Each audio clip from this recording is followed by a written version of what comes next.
Salut à tous.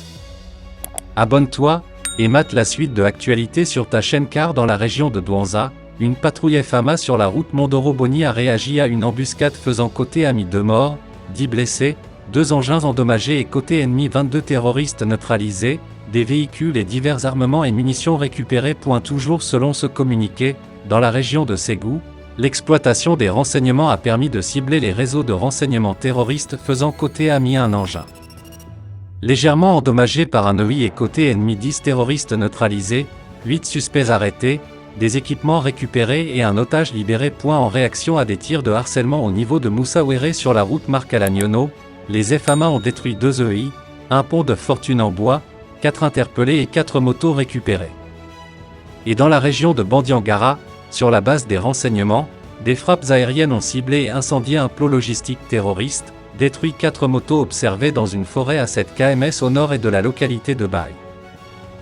L'état-major général des armées dit s'incliner devant la mémoire des morts, et présenter ses condoléances aux familles et souhaiter un prompt rétablissement aux blessés.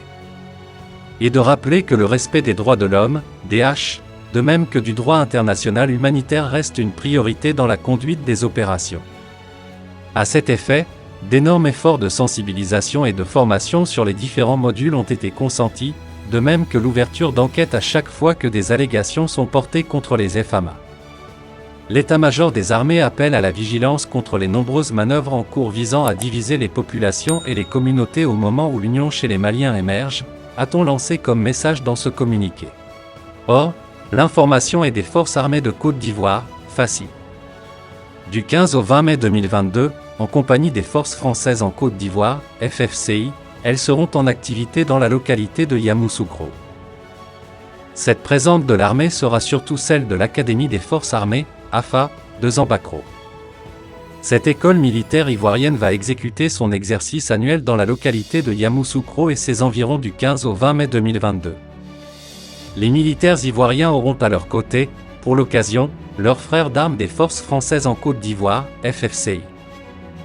Pendant le déroulement de l'exercice, des coups de feu et des explosions seront entendus, prévient le général de corps d'armée Lassina Doumbia, chef d'état-major général des armées de Côte d'Ivoire dans un communiqué dont une copie est parvenue à cette info. Il indique également que des hélicoptères et des engins blindés des FFCI patrouilleront dans la zone. La manœuvre, réalisée conformément au programme d'instruction de l'Académie, est inscrite au plan de préparation et d'entraînement des forces armées de Côte d'Ivoire, FACI, précise le général Lassina Doumbia. L'entraînement n'entravera pas les mouvements des populations, rassure l'état-major général des armées, qui invite les populations à continuer de vaquer à leurs activités quotidiennes. Le vendredi 6 mai 2022, l'état-major général des armées du Mali a fait un communiqué pour informer l'opinion nationale et internationale des opérations menées par les forces armées maliennes, FAMA, sur les différents théâtres d'opération et les succès rencontrés.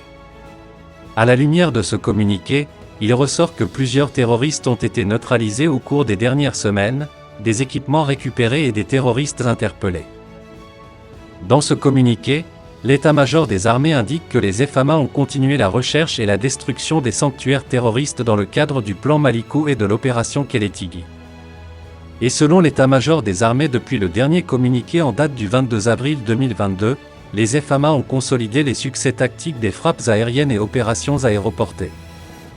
Et de soutenir que les actions majeures, contre les terroristes de plus en plus réduits dans leur tentative désespérée de réorganisation se soldant par des attaques kamikazes, se sont résumées comme suit. En zone sudée, dans les régions de Koutiala, Boubouni et Sikasso, les priorités opérationnelles ont porté sur la précision des renseignements et les recherches des terroristes auteurs de l'incendie des infrastructures étatiques de Molobala, les assassins d'un agent de la douane et de 2 bénévoles à Bougoula Sikasso et les pyromanes du Décap de Cléla, de même que le suivi des mouvements des groupuscules terroristes enregistrés.